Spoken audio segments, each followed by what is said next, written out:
We don't want John McMullen to shut up. What's your karaoke song, John?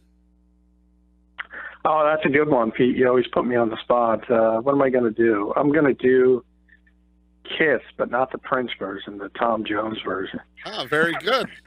The hits brought to you by John McMullen, by Ray Conniff and his orchestra or something like that, whatever used to be on my parents' records way back in the day. All right, Johnny Mac, so we're talking Eagles football. We're a day away from the final preseason game against the Jets. That's tomorrow night, 7 o'clock. You can hear it right here on 97.3 ESPN. The pregame starts at 6. But today, the Eagles news is that they cut the corner Ron Brooks. They release Mitchell White, and that comes a couple hours after the Browns cut Joe Hayden. Am I connecting the dots too easily here that one equals the other, or what do you think about Ron Brooks getting cut and the Joe Hayden rumors that are floating out there? No, I don't think the Ron Brooks aspect of it had much to do with it, other than the fact that the Eagles obviously still need to improve at the cornerback position, even though they've added 2 bodies. So I think when Joe Hayden came available, it's natural to make that phone call.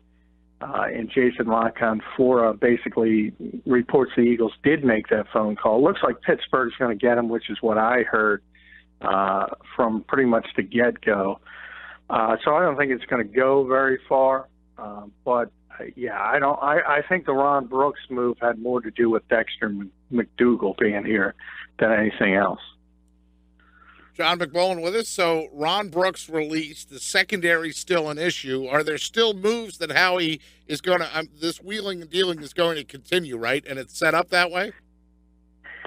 Yeah, I mean, Howie seems to enjoy it. I think there's a new breed of general manager in the NFL, and some of the younger guys, and I put Howie in that category, even though he's been around for a while. He's sort of in that new group. You see it with Saji Brown in Cleveland. He made another trade today with Kansas City that has Brett Beach, who's brand new. So you see these young guys, they talk, they know each other, and they seem to be more willing to make trades, whereas the old school, you almost never saw NFL trades. So I do think it's a possibility simply because Howie loves it and loves the maneuverings. It seems to be what he enjoys most. So I expect the Eagles to do some maneuvering when it comes to the 53-man roster when the cutdown comes on Saturday and even after, because I believe they'll be active on the waiver wire. But I don't think it's going to be Joe Hayden. And you know, you almost have to make the call, as I said, when he becomes available. And you have to do your due diligence. But the Eagles are a lot better off than they were when training camp started by adding Ronald Darby and Dexter McDougal. They've significantly upgraded their talent level at the position. They're a lot better than when they started, but if a name like that becomes available, you have to do your homework. McDougal, does he play tomorrow night, in your opinion, and how much? Yeah, he wouldn't confirm he was going to play, but I imagine he will. And I think he'll play quite a bit. The Eagles want to get a look at him, and I think in a lot of ways it can help him because he's coming from the Jets, and he's been practicing against those receivers the entire summer. So he's going to know sort of what they like and what they like to do and what they want to accomplish. So I think from that standpoint, he'll be better than people expect, and that will only help him. But I think it's evident that the Eagles are going to keep him. He's going to be on this 53-man roster. And then we'll see from there. I think it's too early to judge whether he will be the nickelback. Right now it's Patrick Robinson. I think he's got a chance to get that spot early in the season, but I think he's got to be here for a while before they just hand it to him. Unlike Ronald Darby, who was on the first team day one in the starting left corner. John, looking at from last year to this year, we saw last year they brought in Ruben Randall, Chris Givens, they cut them, they traded for DGB. They kind of did like a mid-course correct off of that, and then this season they go out and get Patrick Robinson. He's not what they thought. They trade and get Darby. They bring in McDougal, as you mentioned. They cut Ron Brooks. It seems like this is the second straight year where the Eagles make offseason moves or decisions, and then midway through August decide to course correct. Well, I don't know if it's that. I think it's more of what I just said about the young GMs. I think there's more maneuvering. There's people that come available. I mean, Joe Hayden wasn't available, for instance. Ronald Darby probably wasn't available at that point. And then, for whatever reason, people start to change their tunes. You might see T.J. Ward out in Denver available in the coming days. So if you need safety help, well, you better look at T.J. Ward. And these are high-level players. Maybe they're not what they once were, but the fact they come on the market when they come on the market. And your job as a GM is to make your team better. So when somebody's available, somebody becomes available. I think you have to do what you have to do, and sometimes it's a difficult decision, as it was with Jordan Matthews. And you make it, and you try to move on. But I think, as I said at the beginning of the call, I think the NFL philosophy is changing because of an influx of new blood in some of these general manager positions. How much do some of these transactions this week also have something to do with the fact that you're going to be cutting down from a large number to a much smaller number? You mentioned on 97.3 ESPN.com that the Eagles are at 85 right now. A lot of teams are still around that 90 number, and they're cutting all the way down to 53. So how much does this transaction and move we're seeing from the Eagles and the Browns and all these teams have something to do with the fact that these teams know that on Saturday they're not making 10, 12 cuts. They're making 20 or even 30 cuts. Yeah, I mean, I'm not sure how much that involves with the trade market, because obviously you eliminate the cut to 75 and it all happens at once. But ultimately you get down to the same number. I think it makes the waiver wire more difficult because you have more names out there. You have to do more homework. You have to sort of anticipate, is what Doug Peterson said, because there's not enough man hours to look at every single player. So you have to try to anticipate what other teams are going to do, and if you're interested in a possible player that's going to be waived, and then you make your move. I think it affects it more from that standpoint. As far as the trades, you know, whether you had Cameron Irving, an ex-first-round pick, going today, or some of the Buffalo deals, Reggie Ragland, a high draft choice a couple years ago, you have these players with some value still, and their teams know they're not going to be there, or they don't have any plans for them, and they try to spin them off before all the names hit the street. And I think it has to do more with that than anything else. But, you know, a lot of it depends on salaries. You take a look at Irving and Ragland are perfect examples, still on their rookie contract, so they're fiscally able to move them, whereas the Joe Hayden, as I mentioned yesterday on the show, making $11 million, that's the reason you can't trade him. Our segment today with John McMullen on 97.3 ESPN.com. Eagles Insider also covers the NFL for FanRag Sports, being brought to you by Geno's, the winemaker's choice. For 50 years, visit Geno Pinto on the White Horse Pike in Hamilton, online at genopinto.com. Geno's, the winemaker's choice for 50 years. Pete? John, white or red? Always white, Pete. Always white. White wine spritzer.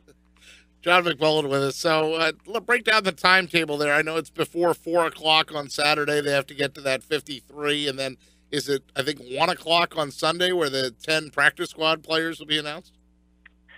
Yeah, well, I you know, those things, especially the practice squad, tend to trickle out a little bit late. But, yeah, that's when you can start signing guys. And sometimes you'll see people sort of sign 8 or 9 players because they have an eye on somebody else in somebody else's organization and they'll fill a spot or two later in the week.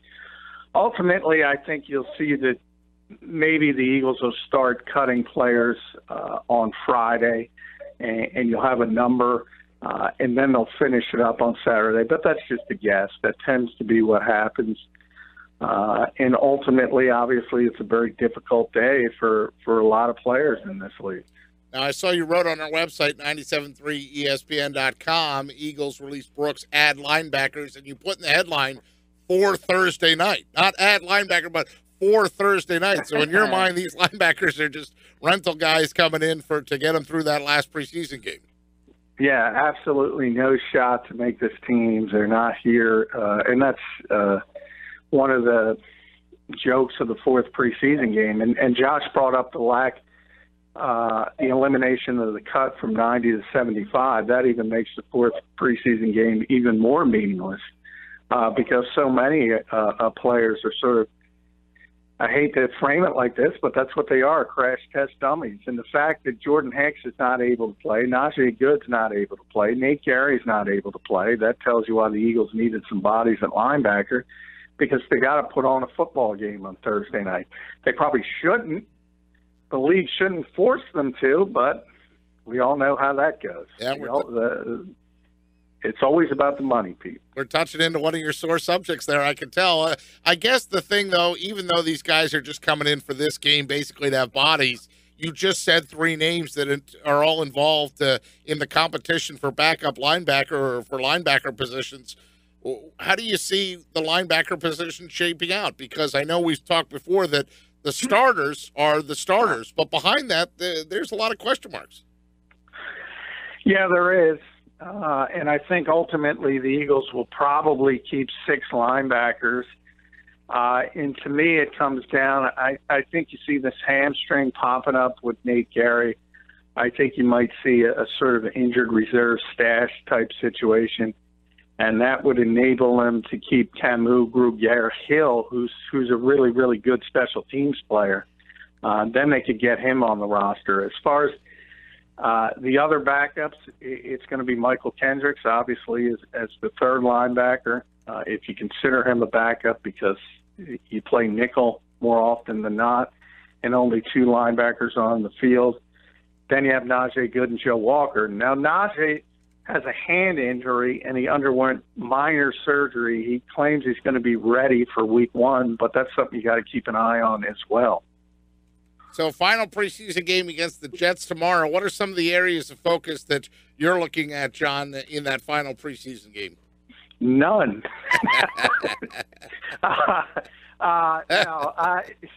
It's important for certain young players, most notably wide receiver and probably running back as well, because you still have a battle going on at the back end of the roster at wide receiver, whether they keep 5 or 6, and there's Marcus Johnson and Bryce Treggs and Shelton Gibson are all involved in that conversation.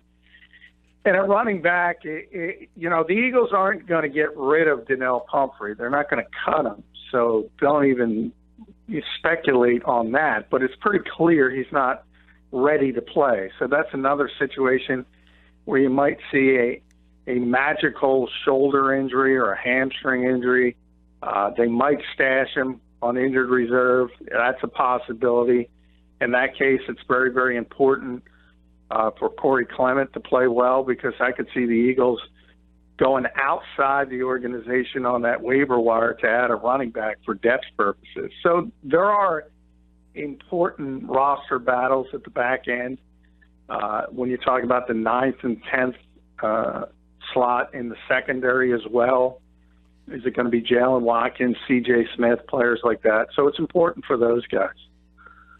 John McMullen, you can follow him on Twitter at JF McMullen. He also covers the NFL for FanRag Sports. We mentioned the Cam Irving trade earlier. So the Chiefs now this week, they've acquired 2 different guys who were, first 2-round draft picks, guys that, might have an impact on the depth chart for the Chiefs. So do you think the Chiefs at this point, they're trying to shore up their roster ahead of the cuts?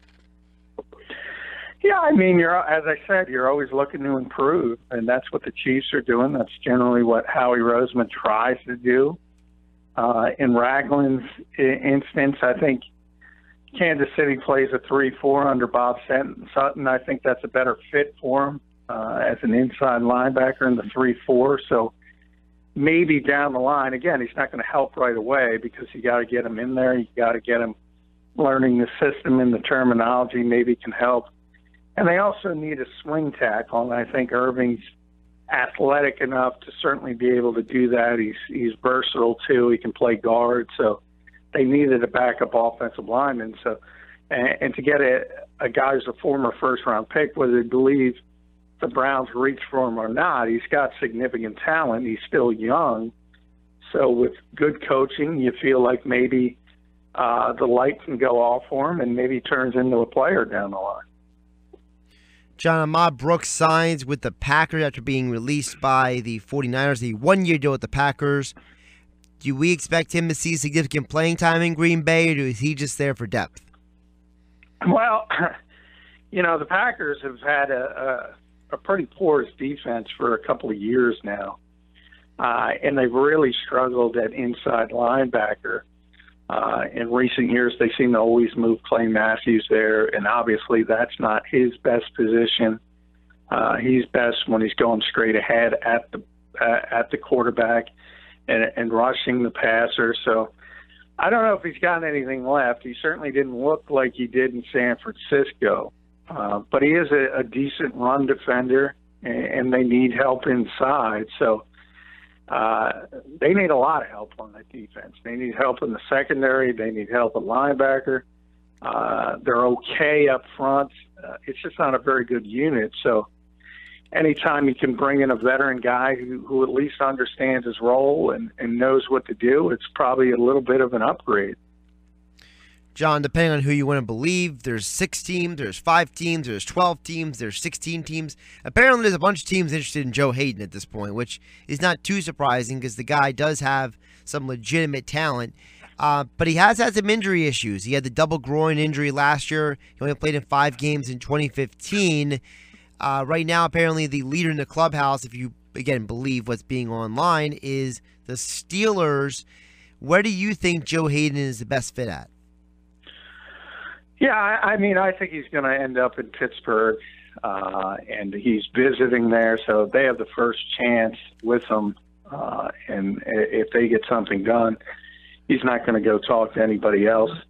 I think it's one of the situations you constantly see it in this league. You see interdivision moves where people look at what their neighbor has and they say, "Oh, I wish I had that," and it happens a lot. And I think it's happening here. Also, from Hayden's perspective, he's been playing on the Cleveland Browns and getting beaten to a drum by the Steelers for years, so he's got a ton of respect for that organization. So I think it's a natural fit. I think that's what's going to happen. And I think, there are a lot of teams interested in Joe Hayden because, as Howie Roseman said, it's a cornerback-deficient league. But they don't have to waste their time because he's going to be on the Steelers. It was announced earlier today the Texans-Cowboys preseason game has been canceled. They will not play it. While J.J. Watt, he is now up to $6 million in his fundraising efforts for relief down there in the Houston area. A lot of the guys seem eager to get back to Houston and want to help and check in on their families. John, this kind of gets back to one of those moments where you look at it and you say, there are things in life that are bigger than football, and it's not like that preseason game would have, ruined anybody's season or ruined anything for anybody per se, because what's going on in Houston obviously is much bigger than football. Wait now, Josh, you're telling me the Texans and the Cowboys don't need that 4th preseason game to be ready for the regular season? Well, if you believe Roger Goodell, he's already considering cutting it back to 3 games, right? Yeah, I mean, it was natural. They probably should have canceled that thing right away. Although moving it to Dallas and giving the proceeds, which was what they were originally going to do, would have worked as well, I guess. But yeah, I mean, obviously, there are many bigger things than football, and I think fans should realize that at times. It is a game at the end of the day. It's a very popular sport. Everyone gets emotional about it, but hey, there are bigger things in life. I mean, there's no question about that. I'm not going to try to spin and say what what I do isn't as important as people that cover politics or things of that nature, because everything is bigger than professional football. It's just an escapist form of entertainment, like a movie or a television show. If I feel like in moments like these, John, we're reminded that these athletes are people too, because you see J.J. Watt on his Twitter feed. He's almost crying when he announces that he has $6 million already donated for a relief effort. We're seeing that the owner of the Houston Rockets, he's putting in $10 million of his own money. It seems like sometimes we do forget that these are people, behind these helmets and behind these uniforms as well. Yeah, I wrote about Marcus Johnson, the Eagles wide receiver, trying to make this team. Think about it. He's a Houston area guy. He's got so many families and friends down there during this week. And he's got to go to practice, and he's got to try to compartmentalize, and he's got to go out there on Thursday and try to make this football team. I mean, that's incredibly, incredibly difficult. And I think every Philadelphia fan should be rooting for him and hope he performs well, because it's very, very difficult to pretend, this route is so important on this kind of week when many of your friends and some of your family members have their houses flooded and in some cases destroyed. It dwarfs in relationship to that, but you got to be a professional. You got to find a way to move forward, and it's just very difficult to do. He's John McMullen, 97.3 ESPN Eagles insider, national NFL columnist for FanRag Sports.com. Follow him on Twitter at JFMcMullen and read his work on our website at 97.3 ESPN. John, we'll catch up with you again tomorrow as we get ready for that Eagles-Jets all-important final preseason game. And I'll be there. I'm very, very excited for it. Thanks, Johnny Mac. Appreciate it. Thank you, guys. Our segment with John McMullen being brought to you by Geno's, the winemaker's choice for 50 years. Visit Gino Pinto on the White Horse Pike in Hamilton, online at GinoPinto.com. Geno's, the winemaker's choice for 50 years. Proud sponsor of John McMullen, here every day at 4 o'clock on 97.3 ESPN.